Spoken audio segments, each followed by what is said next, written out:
You ever spend your whole life building something for your family, only to have your own children treat you like an unwanted guest in your own home? That was me, 78 years old, proud father, a husband of 50 years, a man who thought he had done everything right. But what happened in my own house, the betrayal, the greed, the audacity, would make you wonder, who really runs this family? Well, let me tell you, on that day I showed my kids that the old man they thought was weak, silent, and ready to hand over everything, still had a spine made of steel. And when I was done, they never looked at me the same way again. But let's rewind, because you need to hear this whole story to understand why I did what I did. Backhand index pointing right before I dive in. Hit that like button. Share this story with someone who needs a reminder that seniors are not to be underestimated. And subscribe for more unbelievable real-life tales. Now, let me take you back to the day it all started. My name's Robert. Most people just call me Bob. I'm 78 years old, a retired construction worker, and the kind of man who's always believed that family comes first. For years, I worked 2 jobs to make sure my wife, Linda, and our 3 kids, Mark, Susan, and Kevin, never went without. College tuition, paid. First cars, bought. Down payments on houses. You bet I helped. But lately, things had changed. Instead of respect, all I got was impatience. Instead of gratitude, I got eye rolls. And instead of asking how I was doing, my kids only asked me one thing. Dad, when are you planning to sign the house over to us? It started small, little comments at family dinners. Mark, my oldest, would say, Dad, you know it'd be easier if the deed was in our name already. That way, we could take care of things for you. Susan would chime in with her fake sweet voice. Yes, Daddy, it's just paperwork. Don't you trust us? And Kevin, the youngest, would laugh and add, Come on, old man, you can't take it with you. I'd laugh it off at first. But deep down, I knew where this was headed. They didn't want to take care of me. They wanted control. They wanted the house. And they wanted me out of the way. What they didn't realize was that I had been listening, watching, and waiting. Because if my own kids thought they were about to bully me into handing over everything I worked for, they were in for the shock of their lives. It was my 78th birthday. Linda, my wife, had spent the whole afternoon making my favorite, pot roast with garlic mashed potatoes. The house smelled like home, but the mood was something else. My 3 kids and their families were all gathered around the table. Grandkids running around, laughter in the air. On the surface, it was perfect, but I could feel it, the tension, like a storm cloud hanging over dessert. I blew out the candles. Everyone clapped. And then, right on cue, Mark leaned back in his chair and said, Mark, so, Dad, have you thought more about what we talked about? I played dumb. About what, son? Mark exchanged a look with Susan, who leaned forward with that fake sweet smile of hers. Susan, the house, Daddy. We just don't want anything messy to happen later. You know, paperwork, lawyers, all that stress. If you just put the deed in our names now, everything will be smooth. Kevin, my youngest, laughed. Kevin, yeah, Dad, you don't need this big old place. You should be thinking about moving into a retirement community anyway. Wouldn't it be nice not to worry about bills and upkeep? The room went quiet. Even the grandkids stopped running. Linda's fork clinked against her plate. I looked around the table at my own flesh and blood, my children, and felt something snap inside me. I had spent my whole life working to give them more than I ever had. And now, they were circling me like vultures over a man who wasn't even in the ground yet. But I didn't say anything. Not yet. Instead, I smiled, cut another piece of pot roast, and said, Well, kids, you've given me something to think about. They relaxed. They thought they had me. But what they didn't know was that I had already started planning. That night, after everyone had left and the dishes were washed, I sat in my recliner with Linda. She's been my rock for 50 years, and she knew me better than anyone. She put her hand on mine. Linda, you're not really going to give them the house, are you, Bob? I shook my head. Not a chance. She smiled knowingly. Good, because I've seen the way they look at this place. They don't care about the memories in these walls. They just see dollar signs. I leaned back, staring at the ceiling. No, honey, they think they're smarter than the old man. But I'm about to remind them who really runs this family. And that's when I started putting my plan into motion. I called my lawyer the next morning, told him everything. He chuckled and said, "Bob, you're not the first parent to face this problem, and you won't be the last. Don't worry, we'll make sure you stay in control." Together, we drew up paperwork that would change everything. Paperwork that gave me leverage, power, and just enough rope for my kids to hang themselves with their own greed. The following Sunday, I invited all 3 kids back over. I told them I'd thought long and hard about their suggestion. They came buzzing like bees to honey. Mark arrived first, practically smirking. Susan walked in with her perfect hair and fake sympathy face. Kevin showed up late, as usual, tossing his car keys on my counter like he already owned the place. We sat down in the living room. I held up a folder with the paperwork inside. "Kids," I said slowly, "I've decided it's time to settle this once and for all." Their eyes lit up. They thought the old man had finally caved. But what they didn't know was that this was just the beginning. I laid the folder on the coffee table and tapped it with my finger. "This right here," I said, "is the future of this family." Mark leaned forward like a wolf eyeing raw meat. "Mark, so you're finally ready to sign the house over?" Susan clasped her hands dramatically, her wedding ring sparkling under the light. "Susan, oh, Daddy, this is the right choice. We'll take such good care of you." Kevin didn't even bother pretending. He kicked back on the couch and said, "Kevin, about time. Honestly, Dad, this whole back and forth has been dragging on too long." I chuckled inside. They're not even hiding it anymore, I thought. But on the outside, I kept my face calm. I opened the folder slowly, like I was handling a sacred text. "Before I sign anything," I said, "I want to be absolutely sure you 3 understand what this means. If this house goes into your names, then you'll be responsible. Bills, taxes, repairs, everything." Mark waved his hand dismissively. "Mark, yeah, we know all that." Susan leaned closer. "Susan, don't worry, Daddy. You won't have to lift a finger." Kevin smirked. "Kevin, we've got it covered. Just hand over the papers." I studied their faces. Not one of them cared about me. Not one asked what I wanted. So I leaned back in my chair, folded my hands, and said, "Well then, let me tell you the conditions." The room went quiet. I looked at each of them in the eye. "This isn't a free gift. If you want this house, there are rules." Susan raised an eyebrow. "Susan, rules? What kind of rules?"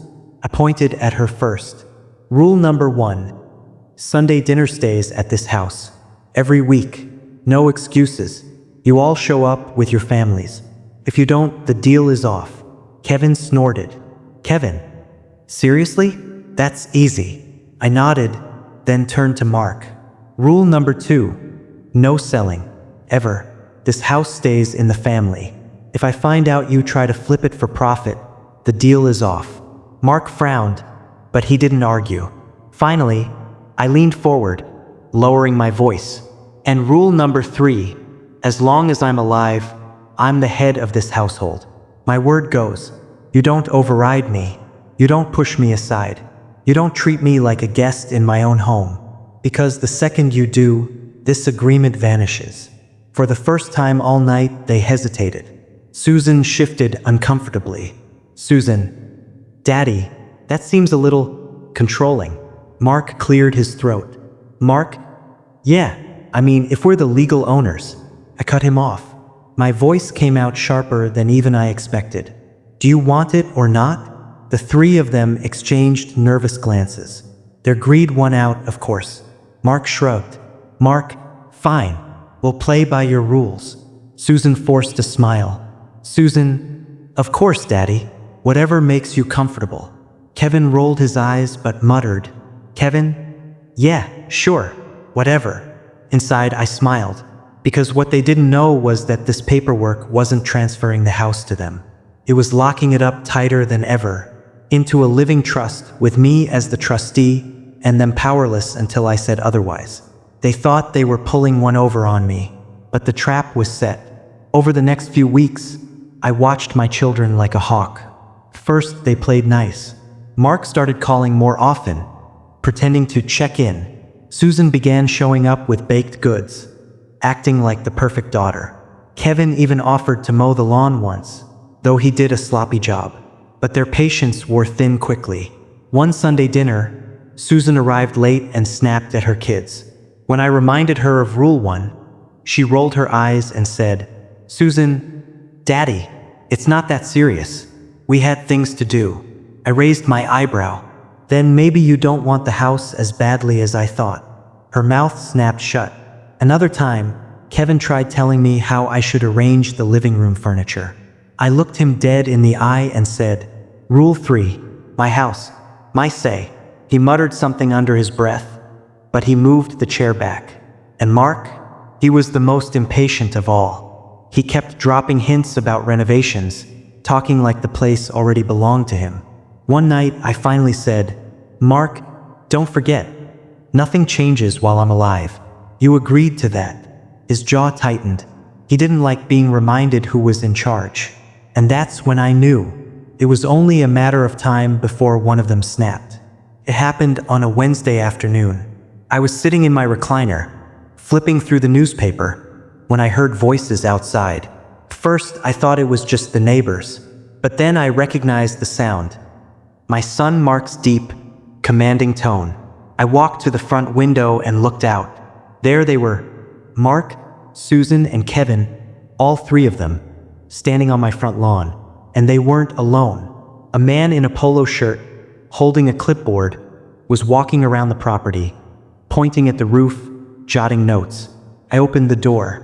"What's going on here?" Mark turned, plastering on a smile that didn't reach his eyes. "Mark, Dad, just getting an estimate for some renovations. Figured we'd spruce the place up a bit. Raise the value, you know." My blood boiled. "Renovations?" Without asking me, Susan stepped forward, trying to soften it. "Susan, Daddy, it's just cosmetic. New siding, maybe a remodeled kitchen. Don't you want the house looking its best?"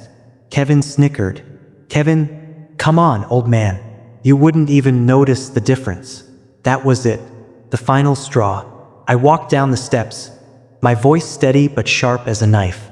"Let me make something crystal clear. This house is mine, not yours, not yet.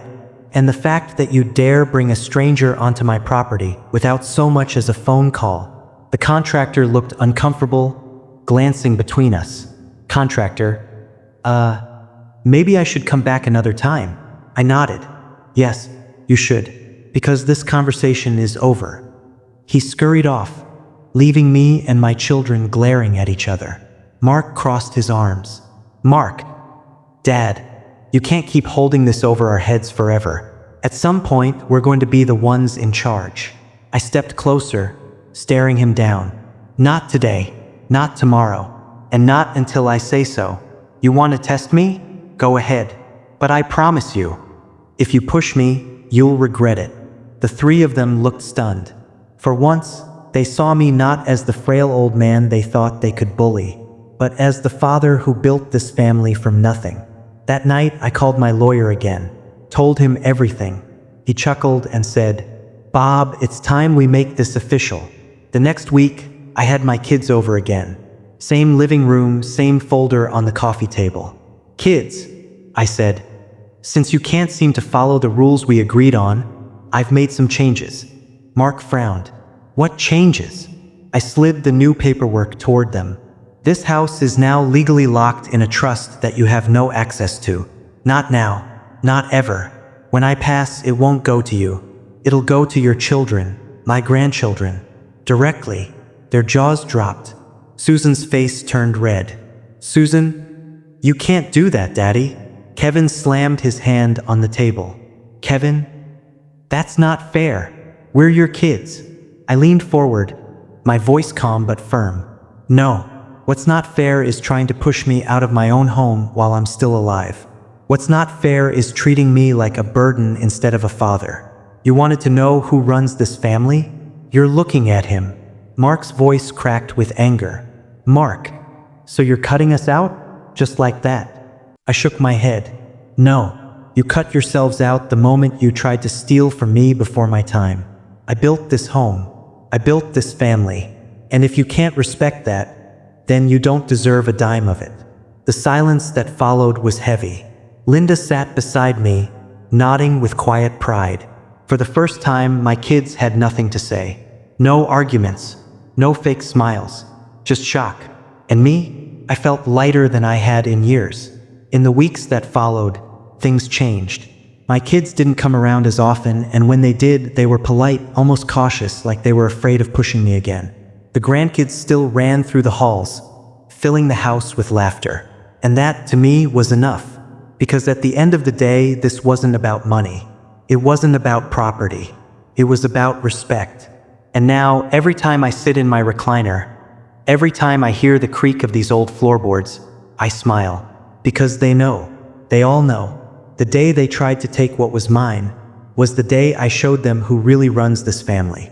Backhand index pointing right if you think I did the right thing. Hit that like button. Backhand index pointing right if you've ever dealt with greedy family drama.